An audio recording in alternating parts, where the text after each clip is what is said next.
1번은 일반 전화를 거의 안 써요. 친한 친구들끼리 번호를 모르는 경우가 거의 대다수고요. 라인 친구만 저장을 해놓고 라인 전화로만 통화를 해요.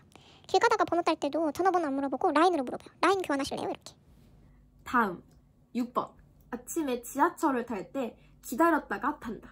이거는 제가 타는 곳만 그런 건지는 모르겠는데 아침 시간에 그 출근 시간에는 굉장히 사람들이 많잖아요. 그래가지고 그 서 있는 줄이 굉장히 길거든요. 근데 이렇게 줄이 이렇게 서 있잖아요. 이렇게 서 있으면 사람들이 그 지하철 딱 왔을 때 그 전철 사람들이 내릴 때까지 기다리는 거예요. 그래서 제가 왜 사람들이 안 타고 기다리지? 이러고 있었어요. 제가 학교를 갈 때. 안 탈 건가 싶어갖고 저는 약간 이렇게 슬쩍 이렇게 타려고 갔거든요. 앞쪽으로. 그랬더니 그 역무원 분이 이제 타셔도 됩니다 라고 하니까 그제서야 타더라고 사람들이. 그래서 나 진짜로 아기는 아니었지만 그 새치기 할 뻔했어요. 저 처음 일본에서 이제 아침 지하철을 탈 때 몰랐어요. 아무도 얘기해주질 않으니까 그런 것들은 몰랐거든요. 그래서 여러분들도 만약에 일본에 뭐 코로나가 끝나고 여행을 가게 된다고 했을 때 만약에 아침 출근 시간에 지하철을 탄다 했을 때 만약에 사람들이 길게 서 있다 하면 그거 기다리셔야 돼요, 여러분. 그래서 이것도 여러분들도 알아두시면 좋을 것 같아서 한번 가져와 봤습니다. 7번. 7번도 뭐 지하철에 관한 내용인데요. 1번은 지하철 정기권이라는 게 있어요. 이게 뭐냐면 교통카드랑 똑같은 건데요. 교통카드랑 같지만 이제 몇 개월 단위로 1개월, 3개월, 6개월 단위로 이제 자기가 항상 출근하거나 학교를 통학하는 그 구간만 공짜로 쓸 수 있도록 아예 정기권을 사버리는 거예요. 그냥 하루에 지하철을 표를 그냥 일반 표를 끊어서 타면은 하루에 편도만 6,000원인가 들어요, 돈이. 그러면 왕복을 하게 되면 하루에 12,000원씩이나 저는 돈을 내야 되는 거예요. 근데 이거를 학교를 월화수목금을 다 가는데 이걸 한 달이나 써버리면 돈은 굉장히 깨지겠죠? 그렇기 때문에 이거를 정기권을 사서 쓰는데 정기권 같은 경우에는 1개월, 1개월에 한 7만원, 8만원 정도 나오고 3개월에 한 20만원 정도, 20만원, 21만원 정도 내고 6개월에 한 4만원 조금 안 되게 내게. 약간 이런 식으로 해서 40만원이다, 40만원. 20만원, 40만원 이렇게.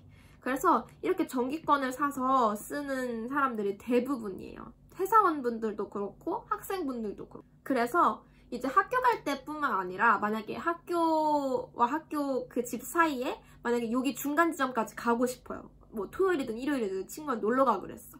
그러면 그때도 요 거리는 공짜인 거예요. 그렇기 때문에 최대한 이 구간상에서는 최대한 많이 돌아다니는 게 이득인 거죠.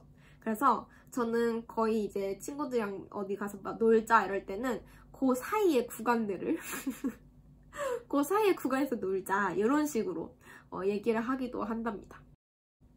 다음 8번.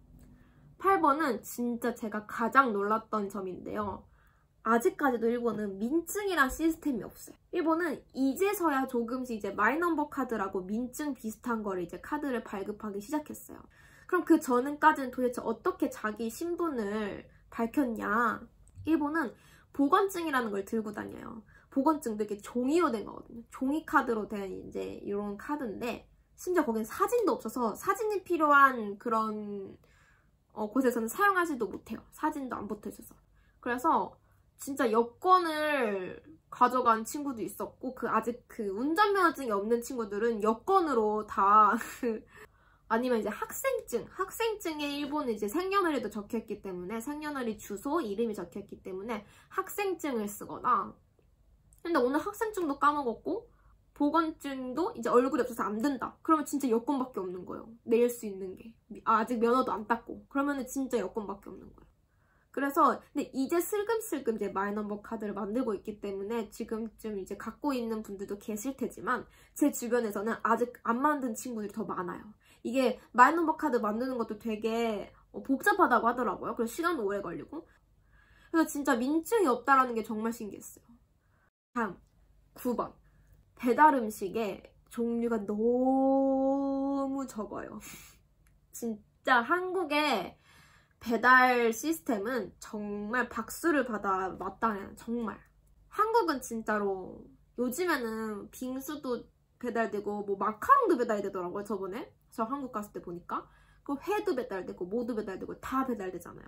근데 일본은 거의 종류가 라멘, 그리고 덮밥, 초밥, 햄버거, 피자 거의 이 정도. 아니면 패밀리 레스토랑, 그래서 약간 함박 스테이크 뭐 이런 거나 중화 요리점, 약간 그런 볶음밥 파는 그런데 그런 정도가 거의 대부분인 것 같아요. 요즘 코로나 때문에 슬슬 이제 그 카페 계열도 시작을 하고 있긴 한데 시간도 굉장히 짧고 그리고 배달비도 좀 비싸가지고 시키기가 조금 그래요. 그러니까 한국을 이길 순 없어요. 마지막 10번. 이거는 굉장히 좋았던 점이에요. 바로 화장실이 편의점마다 있다. 이건 물론 이제 없는 편의점도 있어요. 규모가 작은 편의점 같은 경우에는 이제 화장실이 없기도 한데 거의 제 생각에는 한 80% 정도 있는 것 같아요. 거의 편의점에 가면 화장실이 있어요. 그래서 밖에 지나다니다가 화장실이 너무너무 가고 싶은데 급할 때 있잖아요. 급할 때 편의점에 가면은 화장실 해결할 수가 있어요. 이건 정말 좋은 것 같아요. 이게 확실히 한국은 화장실이 적다고 일본 사람들 다 그러더라고요. 화장실이 적었다. 한국 갔을 때 불편했던 점이 뭐냐라고 물어보니까 화장실이 없었던 게 불편했다고 하더라고요. 같은 맥락으로 편의점마다 주차 공간이 많은 데가 많아요. 그래서 차를 잠깐 세웠다가 할 수 있는 공간들이 많아서 편의점만큼은 진짜 확실히 일본이 짱인 것 같아요. 네, 오늘 그래서 이렇게 제가 일본에 와서 지내면서 놀랐던 점들, 좀 불편하거나 좋았던 점들 한번 얘기를 해봤는데요. 진짜 내용이 별거 없죠. 정말 소소한 그런 내용들인데요. 그래도 이건 진짜 직접 살아보지 않으면 모르는 내용들이기 때문에 한번 다뤄보면 재밌지 않을까 싶어서 한번 영상을 만들어 보았습니다. 앞으로는 제가 학교 일정도 바쁘고 해가지고 한 달에 영상을 2개를 올리는 걸로 이제 최대한 목표로 잡고 있거든요. 그리고 여러분들이 제가 일본에 있으면서 이런 영상 찍어줬으면 좋겠다 하는 것들이 있으시면 댓글로 언제든지 말씀을 해주세요. 제가 아이디어가 부족해서 컨텐츠가 부족해서 영상을 찍기가 힘들더라고요. 그래서 여러분들이 좀 도와주셨으면 좋겠어요. 이런 거 해주세요. 아니면 이런 거 궁금해요. 이런 게 있으면 댓글란에다가 질문을 해주시면 감사하겠습니다. 오늘도 영상 끝까지 봐주셔서 감사드리고 다음 영상에서 만나요. 네와 바이바이. 안녕.